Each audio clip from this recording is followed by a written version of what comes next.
Assalamualaikum warahmatullahi wabarakatuh. Perkenalkan, nama saya Wulandari Putri.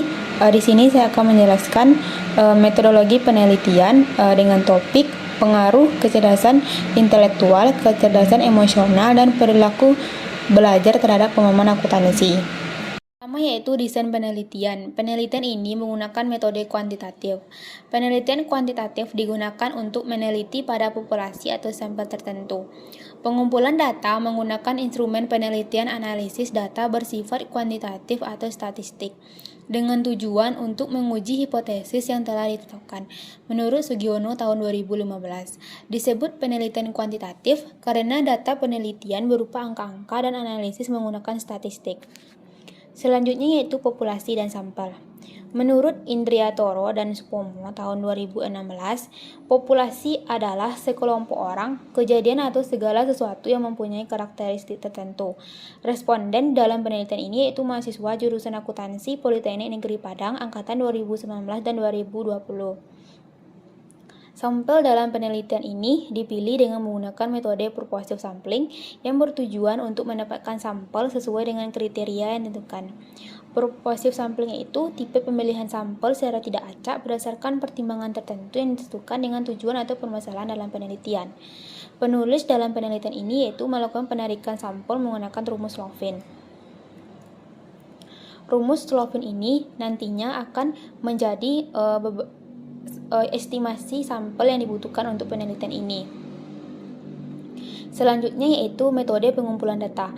Metode pengumpulan data dilakukan untuk memperoleh informasi yang dibutuhkan dalam rangka mencapai tujuan penelitian. Data yang dikumpulkan dalam penelitian ini adalah data primer dan data sekunder.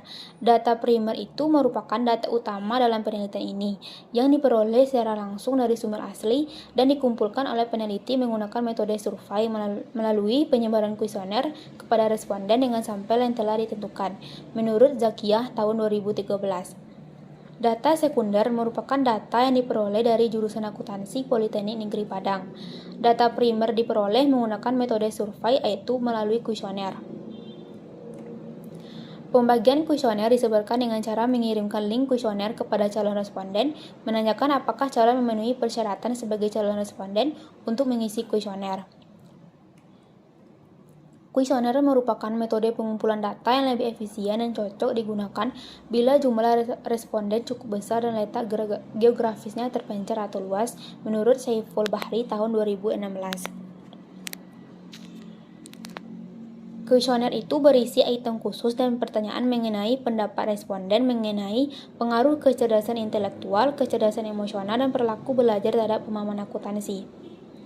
Penyebaran kuesioner ini dilakukan dengan menggunakan jenis kuesioner soft copy.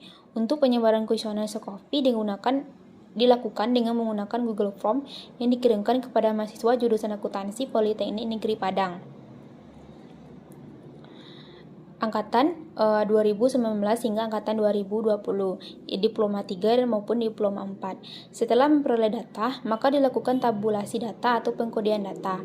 Kemudian melakukan analis data menggunakan software pengolah angka, Microsoft Excel, dan software statistik atau SPSS. Itu variabel penelitian. Dalam penelitian ini terdapat dua jenis variabel, yaitu variabel independen dan variabel dependen. Variabel independen merupakan variabel yang mempengaruhi atau yang menjadi sebab perubahannya atau timbulnya variabel dependen atau terikat. Berdasarkan landasan teori dan perumusan hipotesis yang ada, maka menjadi variabel independen dalam penelitian ini yaitu kecerdasan intelektual yang terdiri dari kemampuan memecahkan masalah, intelijensi verbal, dan intelijensi praktis. Yang kedua, kecerdasan emosional yang terdiri dari pengenalan diri, pengendalian diri, kesadaran sosial, dan keterampilan sosial. Yang ketiga, perilaku belajar yang terdiri dari perilaku lintasan, perilaku sosial, sumber perilaku belajar, perilaku evaluasi, dan refleksi. Variabel dependen adalah variabel yang mempengaruhi atau yang menjadi akibat karena adanya variabel bebas. Maka berdasarkan landasan teori dan perumusan hipotesis yang ada, yang menjadi variabel dependen dalam penelitian ini adalah tingkat pemahaman akuntansi. Ukuran instrumen. Data dalam penelitian ini dikumpulkan menggunakan kuesioner. Kuesioner tersebut diadaptasi dari berbagai sumber. Skala pengukuran yang digunakan dalam penelitian ini untuk variabel independen adalah skala Likert dan variabel dummy. Skala Likert digunakan untuk mengukur sikap, pendapat, dan persepsi seseorang atau sekelompok orang tentang fenomena sosial, menurut Sugiono tahun 2015. Dengan menggunakan skala Likert, responden hanya memilih jawaban dalam bentuk checklist yang telah disediakan oleh penulis. Untuk variabel dummy, responden hanya memiliki jawaban dalam bentuk benar atau salah. Alternatif jawaban untuk skala Likert yang terdapat dalam penelitian ini yaitu sangat setuju, SS, setuju, S, tidak setuju, TS, dan sangat tidak setuju yaitu STS. Teknik analisis data. Teknik analisis data merupakan pengelompokan data berdasarkan variabel dan jenis responden, mentabulasi data berdasarkan variabel dari seluruh responden, menyajikan data tiap variabel yang diteliti, melakukan perhitungan untuk menjawab rumusan masalah, dan melakukan perhitungan untuk menguji hipotesis yang telah diajukan. Penelitian ini menggunakan metode analisis kuantitatif deskriptif. Analisis kuantitatif deskriptif merupakan analisis yang bersifat hitungan dengan mengolah data yang telah tersedia berupa angka yang nantinya akan diuraikan secara deskriptif dari hasil pengolahan data-data angka tersebut. Kualitas data. Kesungguhan responden dalam menjawab kuesioner sangat menentukan kualitas data yang dikumpulkan. Kesungguhan responden ini dipengaruhi oleh faktor situasional dan kualitas alat ukur yang digunakan dalam penelitian. Keabsahan suatu hasil penelitian sangat ditentukan oleh alat ukur yang dipakai untuk mengukur variabel penelitian. Alat ukur yang tidak valid akan mengakibatkan hasil penelitian yang tidak menggambarkan keadaan yang sesungguhnya. Oleh karena itu, diperlukan pengujian terhadap alat ukur yang dipakai untuk mengukur variabel yang diteliti dalam hal ini yaitu kuesioner. Uji validitas. Menurut Ghazali tahun 2018, uji validitas digunakan untuk mengukur sah atau tidaknya suatu kuesioner. Suatu kuesioner dinyatakan valid jika pertanyaan pada kuesioner mampu mengungkapkan sesuatu yang akan diukur untuk kuesioner tersebut. Uji validitas data menguji seberapa baik satu atau perangkat instrumen pengukuran yang diukur dengan tepat. Validitas ditentukan dengan mengkorelasikan skor masing-masing item.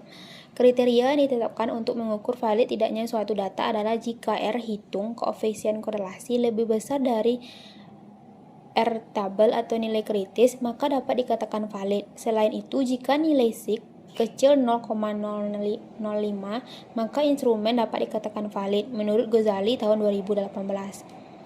Uji reliabilitas. Jika validitas telah diperoleh, maka peneliti harus mempertimbangkan pula reliabilitas pengukuran. Reliabilitas menunjukkan pada suatu pengertian bahwa suatu instrumen cukup dapat dipercaya untuk digunakan sebagai alat pengumpul data karena instrumen tersebut sudah baik. Pengujian reliabilitas bertujuan untuk mengetahui konsistensi hasil pengukuran variabel-variabel. Suatu kuesioner dapat dikatakan handal jika jawaban tersebut terhadap pernyataan adalah konsisten atau stabil dari waktu ke waktu, menurut Ghazali tahun 2018. Pengukuran reliabilitas penelitian ini dilakukan dengan cara one shot atau pengukuran sekali saja, kemudian hasilnya dibandingkan dengan pernyataan lain atau mengukur korelasi antar jawaban. Dengan alat bantu program SPSS, konstruk atau variabel dikatakan reliable jika memberikan nilai Cronbach alpha besar 0,60. Statistik deskriptif. Statistik deskriptif adalah statistik yang berhubungan dengan penyajian data yang informatif agar penggunaan data mudah untuk mengolahnya. Aktivitas yang berhubungan dengan statistik deskriptif adalah pengumpulan, pengorganisasian, peringkasan, dan penyajian data. Widarjono 2015. Menurut Ghazali 2018, statistik deskriptif adalah statistik yang digunakan untuk menganalisis data dengan cara mendeskripsikan atau menggambarkan data yang telah terkumpul sebagaimana adanya tanpa bermaksud membuat kesimpulan yang berlaku umum atau generalisasi. Statistik deskriptif digunakan untuk mengetahui ukuran pemusatan data atau mean, ukuran penyebaran data, standar deviasi, minimum, maksimum, dan rank. Analisis deskriptif ini dilakukan untuk mendeskripsikan atau menggambarkan data yang telah terkumpul. Data yang dianalisis berupa jawaban-jawaban kuesioner dari para responden. Uji asumsi klasik. Uji asumsi klasik itu perlu dilakukan sebelum melakukan uji regresi linear berganda. Pengujian asumsi klasik dilakukan untuk mendeteksi ada atau tidaknya penyimpangan asumsi klasik atas persamaan regresi berganda dilakukan. Pengujian yang dilakukan terdiri dari yaitu uji normalitas, linearitas, multikolinearitas, dan heteroskedasitas. Pertama, uji normalitas digunakan untuk mengetahui apakah dalam model regresi variabel independen dengan variabel dependen keduanya mempunyai hubungan distribusi normal atau tidak dengan menggunakan uji p-plot normality. Uji normalitas dilakukan untuk melihat apakah dalam model regresi variabel terikat dan variabel bebas keduanya mempunyai distribusi normal ataupun tidak. Pendekatan yang digunakan untuk menguji normalitas data yaitu metode grafik dan metode uji one sample Kolmogorov Smirnov menurut Ghazali 2018. Dalam penelitian ini, peneliti menggunakan uji Kolmogorov Smirnov yaitu pengujian normalitas yang banyak dipakai, terutama setelah banyak program statistik yang ada. Uji ini membandingkan nilai signifikansi besar 0,05 maka sebaran distribusi data normal, tetapi sebaliknya signifikansi kecil 0,05 maka sebaran distribusi datanya tidak normal.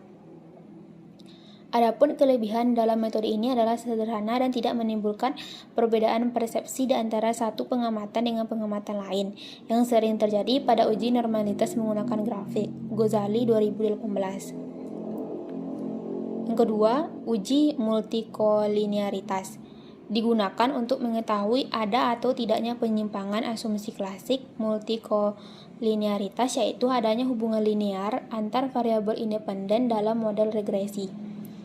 Prasyarat yang harus terpenuhi dalam model ini adalah tidak adanya multikolinearitas. Jika terjadi korelasi, terdapat masalah multikolinearitas yang harus diatasi. Yang ketiga, uji heterokedastisitas dilakukan untuk mengetahui apakah dalam sebuah model regresi terjadi ketidaksamaan varian dari residual suatu pengamatan ke pengamatan lain. Jika varian dari residual suatu pengamatan ke pengamatan lain tetap, maka disebut homoskedasitas, dengan untuk varian berbeda disebut heterokedasitas. Model regresi yang baik adalah tidak terjadinya heterokedastisitas.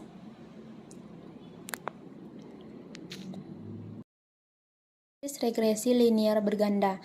Analisis regresi linear berganda adalah analisis yang digunakan untuk menambah jumlah variabel bebas yang sebelumnya hanya satu menjadi dua atau lebih variabel bebas. Menurut Sanusi tahun 2011. Hipotesis. Uji hipotesis dilakukan dengan menguji hipotesis yang telah disampaikan oleh peneliti.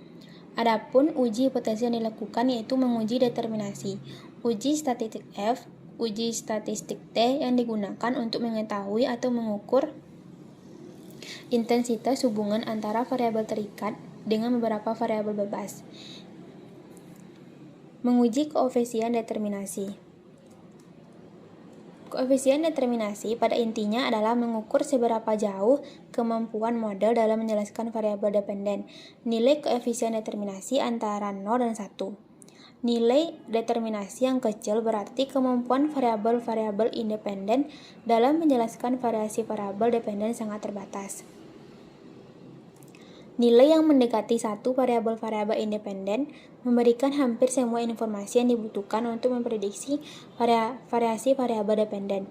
Secara umum, koefisien determinasi untuk data silang relatif rendah karena adanya variasi besar antara masing-masing pengamatan, sedangkan untuk data runtun biasanya mempunyai nilai koefisien determinasi yang tinggi. Ghazali 2018. Uji statistik F. Uji ini digunakan untuk menunjukkan apakah semua variabel independen yang dimasukkan dalam model mempunyai pengaruh secara bersama-sama terhadap variabel dependen. Uji statistik T. Pengujian ini dilakukan untuk mengetahui apakah semua variabel independen secara individu berpengaruh terhadap variabel dependen. Adapun ketentuan penerimaan atau penolakan pengujian ini yaitu apabila angka signifikan kurang dari 0,05, maka hipotesis alternatif diterima dan hipotesis 0 ditolak. Ghazali 2018. Dan penyampaian metodologi penelitian dari topik yang saya ambil. Terima kasih. Wassalamualaikum warahmatullahi wabarakatuh.